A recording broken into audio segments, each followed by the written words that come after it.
I'm Cherie Cito from Sydney Stretch Therapy. This is a little preparation I do before every stretching session. It comprises of three things: rolling the ball under the sole of the foot. So you want to be able to move your ball from the toe to the heel. So that goes for every toe. So you're going toe to heel, toe to heel, toe to heel, so on. Then you want to stretch the necks of the toes. So that's the toe hinge. So being able to go up on tippy toe, being able to bend through here. A lot of people are quite stiff from wearing shoes. So this is the next stretch we're going to do against a roller. And then we're going to use the roller to stretch the Achilles tendon and the calf muscles. I'm going to disappear standing up. All you need to do is watch my feet. Okay, here we go. So starting off, don't have the ball too far away. Big toe first. Leaning in, I'm going to slowly roll through, right through the sensitive part of the arch of the foot, and then all the way to the back edge of the heel. You don't move very fast. You bring it back, second toe. The second toe rolling through. You want to thoroughly massage the whole foot. And as I move over the ball, my toes touch down on the other side and I'm leaning in. How hard do I want to press? As hard as you can possibly bear. So when I'm doing this, I want to be able to take my other foot off the floor. This actually really changes the plantar fascia, how it feels. You can give yourself a little bit of mini reflexology. And if you find any sensitive spots, just slow down. Back off a bit of pressure and just feel the stress fade away. You want to sedate those points that are too hyper. So now I'm going through the fourth toe. Give you another angle here. You see, what am I doing? Letting the foot conform to the shape of the ball. Now you can use all kinds of balls. Tennis balls, golf balls. This is a lacrosse ball, nice and firm. It's one of my favorites. So now going through the blade of the foot. This is one of my favorite areas to press onto. Makes me very aware of how I use that part of my foot. And then I come back, and then I move a little bit left to right, but more supination. So the outside edge of the foot goes to the floor, and then pronation. This kind of movement is in that middle third of your foot. So I start up near the ball of the foot, and I move around, press in, press in, press in. Find different ways of pressing into that pronation, supination, pronation, supination. What does that do? That helps actually wake up your ankle. So you're not just doing left to right like this, but you want all movements. This allows you to become more supple around the ankle ligaments. I really like this. So when I stand on both feet, I can already feel there's a difference. So let's go to the left foot. Big toe, press in, lean in. I'm right over the top of that ball. I'm not reaching for the ball, so I'm keeping my leg bent, massaging my whole foot. Ball back, second toe.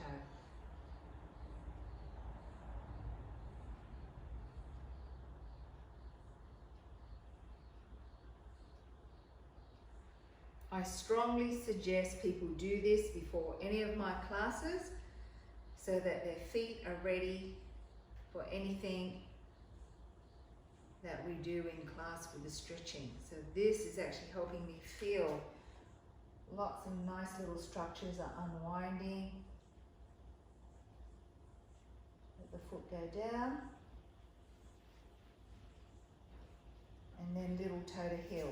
Do I do heel to toe? Yes, I do, but that's another technique for another day. This is just a nice simple way unlocking tension in my foot.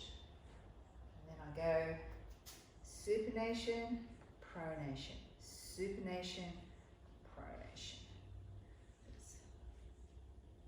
Some very satisfying creaks there, so it's just making itself more comfortable in my foot. My foot gets quite wide from being barefoot, doesn't like being constrained by shoes, and it feels really stable and strong. I really like it. Okay, so enough of that, let's go to the toe hinge. Now when we're addressing the roller, your foot's going to be straight ahead, turn for the big toe, and then for the little toe. So here we go. So you address the roller, put your heel on the floor, and then spread your toes out, straight down, and then see if you can get the ball of foot under the curve. This is why I'm not using the wall or a yoga block. I want the curve. It's very comfortable on the foot. Now, as I sink my knee towards the wall,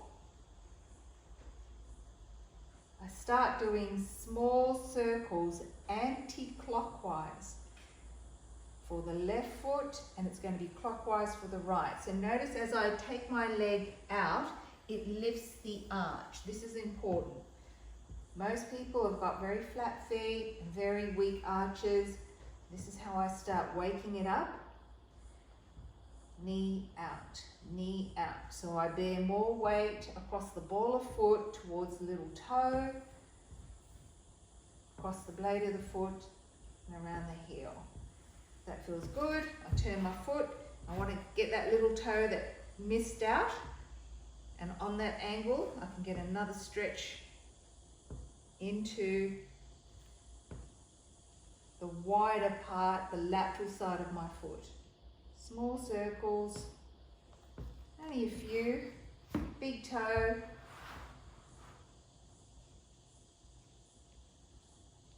all anti-clockwise. Excellent. All right, right foot. Spread your toes out, smear your toes down, and then sink in towards the wall. You may want to pulse a little bit first, and then do clockwise circles. So you're always moving from the medial edge to the outside. Medial edge to the outside. It's always the same. So if you can't remember left and right, you just know you're going from the inside of your foot to the outside.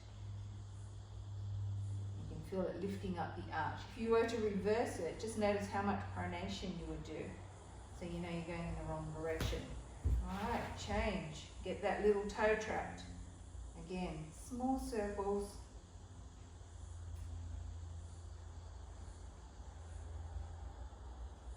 And then big toe. So I don't spend a huge amount of time. This is just preparation before we start stretching. There you go. Now, calves. You've got to squat down with bent leg. You can put your hand on the wall for support. Slide your heel in as close to the roller as you can and resting the ball of the foot on the roller. Straighten your leg. Press your knee back using your quad. We're going to stretch all through the back here. Putting my hands on the wall, I turn on the ball of my back foot, and then to move the hips forward, I lift the back foot heel. I would say 80% of my body weight is going through my front leg. So that's why the heel doesn't slide out, and it's a great stretch. You can do little tiny rocking movements left to right and find what does it feel like to put the weight on the outside of the foot. Notice how I can supinate my foot more. If I roll in onto the big toe, it collapses the arch. But it's very nice to feel where the tight line is in this foot. So just moving forward a little bit more by lifting the back heel. You can do a contraction. Press the ball of foot onto the roller. 6, 5, 4, 3, 2, 1. Stop, relax, take a deep breath, and on the breath out, gently move your hips further forward. It's a much stronger stretch. Keep 80% of your weight on the front heel.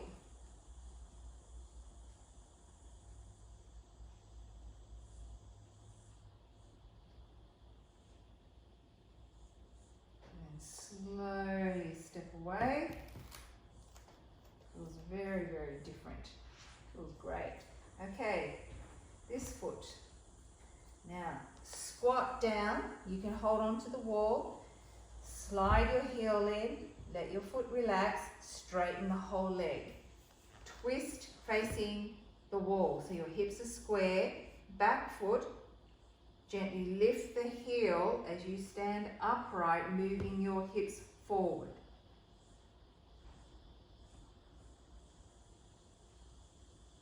%80 of my weight is on my right leg.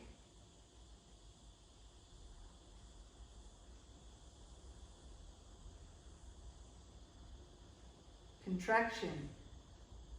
Right foot, use your calf muscle, press down.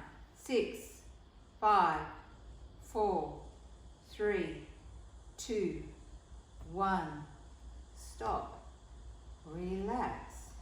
Take a deep breath. Re-stretch. Exhale. Move your hips slowly forward. You may only move 1 millimeter, or you may move a couple. Just sustain the stretch for at least 5, 10 breaths. Sometimes I hold this for 3 minutes just to feel what it does to change those tight lines in my calf muscle. If I'm going to do a long hold, I just don't push the hips to the extreme range forward. Just feeling the stretch and trying to relax more. Okay, slowly coming out. Notice how it feels. Notice what the sensation is. So now, that's just a little preparation. I strongly suggest that you do this before you begin your next stretch therapy session.